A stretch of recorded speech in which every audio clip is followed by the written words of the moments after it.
And CNN is protecting her identity because her spouse is still active duty. In it, she writes this: "Dear Kurdish soldiers, you don't know me, but I have known of you most of my adult life. When my military husband and I quickly married, knowing he was deploying to the Middle East to be part of the 2003 invasion of Iraq, I feared what he and his special operations unit would face when they arrived. How bad would the fighting be? How long would they be gone? Would he survive?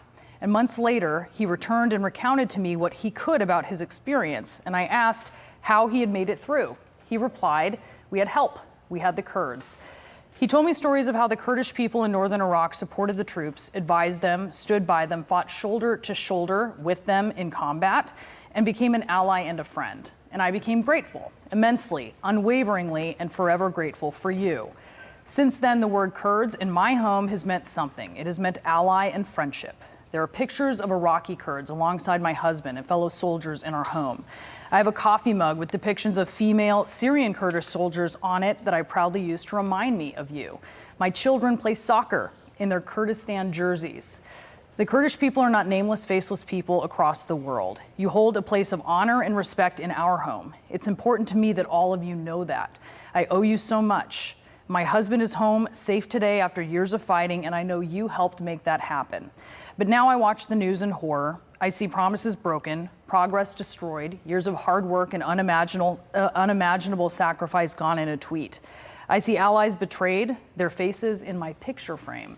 While watching the news, my children turn to me and ask if those are our friends, and I say yes.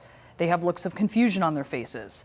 I can't imagine what your families are going through. I can't imagine their fear. I can't imagine these things because for the last 17 years, you have fought to help us keep an attack off our soil, and I know that has now compromised your safety.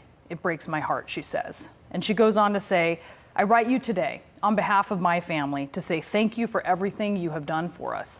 Thank you for your friendship, for keeping your word and fighting alongside us, for staying the course year after year. Thank you for keeping my husband safe so he could come back home to me and my children. You have my sincerest prayers today that you too may safely return to yours. Thank you to your families that sacrificed without you so you can make this partnership happen. I pray we return to your side, that we stand by you, and this has not all been in vain. Forever yours, a grateful wife. And that is just part of what this military spouse wrote here. You can read her entire letter at cnn.com/opinion.